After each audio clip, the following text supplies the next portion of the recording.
Isang mapagpalang araw na naman mga idol. Ito yung mga tira na bunga ng kamatis natin. Kukunin na natin. Ayan o. Oh, yun. Marami pa o. Ayan. Saka lalagyan din natin ng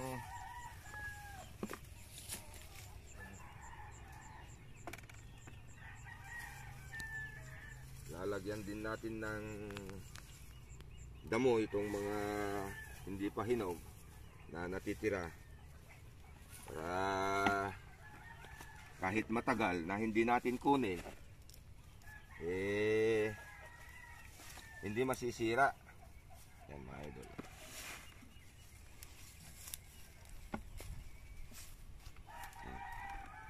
Okay. Marami pa. Ito yung mga tira-tira na kasi matagal nang kinukuhanan natin to. At ito yung susunod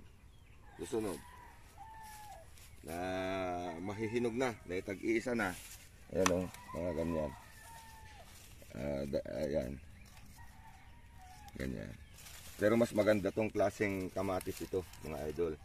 Tawag sa amin ito rose pink. Yan, kukunin na natin mga idol. Kasi pag naumpisaan yung mga manok ito na kinuka, siguradong sunod-sunod. Mga idol.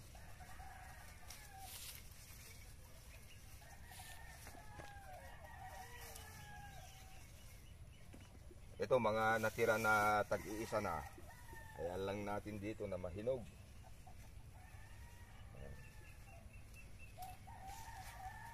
Ito mga idol. Maraming bunga. Kaya yung mga daga pag na umpisaan to, dahil gusto rin nila yung hinog eh. Kaya kukunin na natin mga idol. Mahihinog na to. Kahit ikunin na natin. Dami pa rin sumusunod mga idol pero mas maliit na. Ayan o.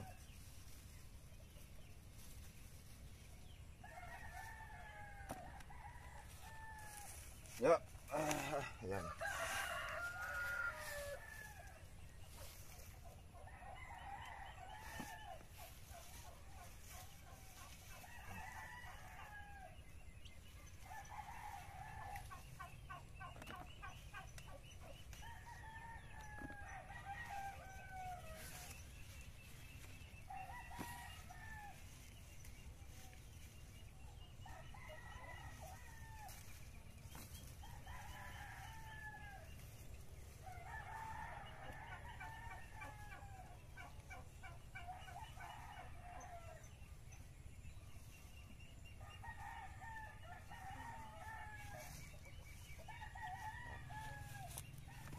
Lagyan natin ng ano to para kahit isang buwan na hindi natin gagalawin to, hindi masisira yung bunga niya. Kahit ganito lang pwede pa yan pag ano, lalagyan natin ng parang takip para di tamaan ng sikat ng araw mga idol. Yan o, marami pa o. Yan, ito o, dami. Daming bunga. Yan. Ito. Pag initiyak mo na ganyan, marami. Pero ito hindi mo na pwedeng patubigan pag ganito na nakasayad sa lupa. Yung bunga niya kasi masisira. Kaya napakaganda na itali din natin dito.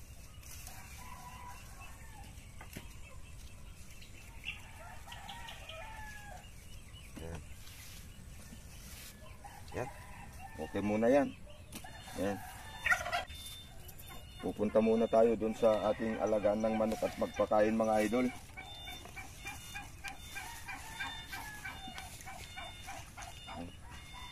Ito, kunin ko na lang ito. Mahirap kasi sa gitna. Mahirap sa gitna. Yan o. Nakatali nga, bumaba naman.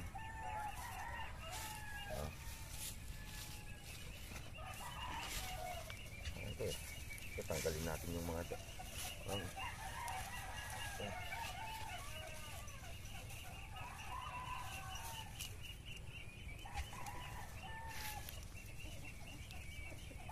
sasayangan kasi ako pag nakita ng mga manok to eh. Ang daming bunga.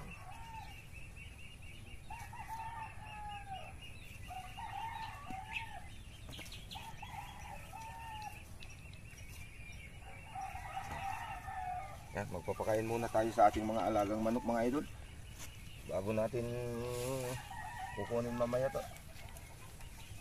Hindi mabigat na rin kasi baka masisira yung paglagyan.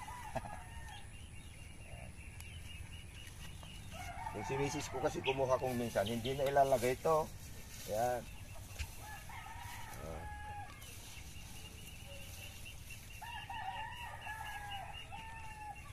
Yun, parang ganito pag ano to masisikatan ng araw na tudo masisira yan, kaya kailangan natin lagyan ng ganito yan, para hindi yung bunga ng kamatis ang matatamaan ng husto ng araw. Yan. Pakain muna tayo mga idol sa ating mga alaga.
Yan.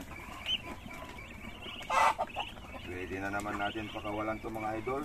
Kaya lang sobrang dami ng pusa at daga dito ngayon. Kasi kumakain sila sa mga tanim na mais. At pagtuyot na rin dyan sa baba, kaya umaakyat na sila.